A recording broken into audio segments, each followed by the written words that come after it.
अष्टलक्ष्मी मम ग्रहे धनं पुरय पुरय नमः।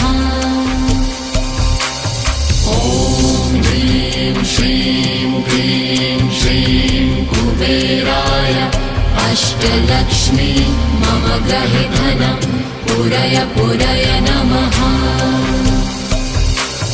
ॐ ह्रीं श्रीं क्लीं श्रीं कुबेराय अष्टलक्ष्मी मम ग्रहे धनं पुरय पुरय नमः।